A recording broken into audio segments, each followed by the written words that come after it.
to have you here. Always great to be here. Thank you very much.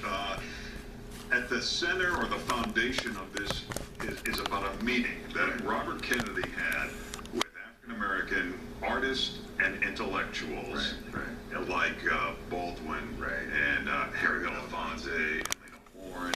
He walks in and thinks they are going to be so grateful about what the Kennedy family has done for African Americans. And what happened? They lit him up. They said, sorry, wrong day, wrong people. Because they understood that the Kennedys were very complicated. On the one hand, they were talking about civil rights. On the other hand, they were putting racist judges on the federal bench. Kennedy said he would never use federal power to intervene on, segregation in the South to a governor of Georgia. So they were really already informed about his complicated and nuanced perspective. But then that day they said, we're not having it. We're not going to be grateful for things you should be doing. And then beyond that, they said, look, you've got to push to see civil rights not simply as a political issue, but a moral one. Race not as a political issue, but a moral one. And Bobby Kennedy got upset. They pushed back, and then he sicked the FBI on them first.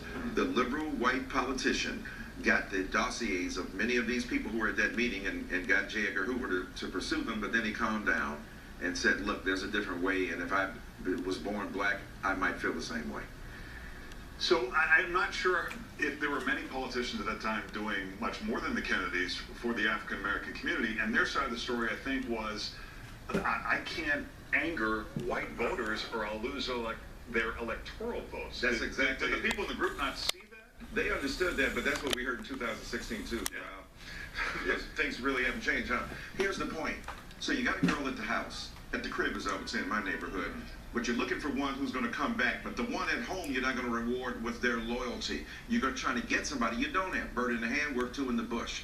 You're after an elusive white voter who is angry and resentful that you're even giving anything to African American people. You got to cut your ties. You got to say, look, either we're going to do the right thing and make sure that African American people are included in this. We're not trying to exclude you white people. We're just trying to broaden the tent that people can be part of. So they understood his point that he didn't get theirs. Why wasn't Martin Luther King Jr. in that meeting, and were the people who were in that meeting worried about undermining what Martin Luther King Jr. was doing? Great point. Harry Belafonte was very sensitive to that because he was a friend of the Kennedys and King and progressives out there, the students in the streets. So he was the kind of linchpin figure in a way who knew all of those factions. But they didn't want King there because they didn't want people who were going to give the party line. I'm speaking for the SCLC. Loved it, Dr. King. But that's not what they wanted. They didn't want a hired politician there, so to speak. They wanted people who could speak their minds, be free, be open, tell the truth as best they saw it. So Martin Luther King Jr. was not invited to that meeting because Robert Kennedy, who didn't get along with King, by the way, and he didn't like him very much, wanted to hear from a set of black people. And when he heard from them, he didn't really like what he heard. And all these years later, it seems like we could be having the same exact conversation. There are many who feel the Democratic Party has taken African Americans and other minorities for granted, and that's why they lost the election. Why have politicians and other leaders not learned that lesson? Yeah, that's a great point as well.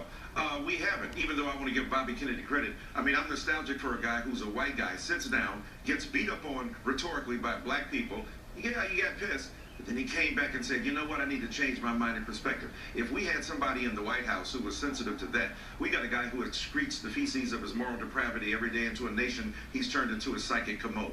That's what we have on the one side. We got Bobby Kennedy with rhetorical flourishes, oratorical ability, but more than that, sympathy for the other. Black women are trying to save America, much less the Democratic Party. 54% of eligible white women voted for Donald Trump. Black women voted in the 90 percentile. They put Doug Jones in the Congress, in the Senate. Black women have been trying to do the right things. 13% of black men voted for Trump as well. So if you take that as a litmus test of what we are doing as a nation, I think that black women need to be listened to. That's why they're running in record numbers. Stacey Abrams and other people running for office. In the book, you talk a little bit about the optics. And how important they are then and certainly now.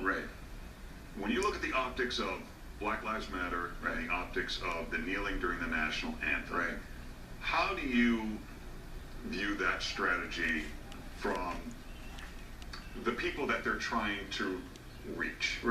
Do you think it was a win, or do you think that maybe they miscalculated, should have been something different? If protest doesn't make you uncomfortable, it's not successful.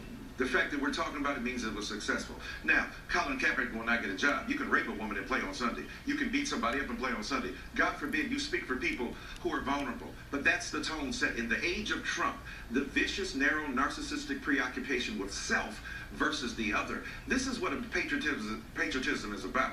Only in a fascist nation does the military set the tone for what's appropriate for patriotism. They defend civilians' right to disagree. So Martin Luther King Jr., if we were playing by this set of rules, hey King, could you not go to the Washington Monument, go on the side street over there and have your little speech? We would have never heard I Have a Dream. So you can't, look, as Jesse Jackson used to say, you can't go to Freedom School on Pharaoh Scholarship. And that is what truth sounds like. Michael Eric Dyson will be back when he writes his next book in 2 weeks. Good to see you. My man, As good to always. see you, brother. Hey, Morgan. Hey, Larry, we've got tons to make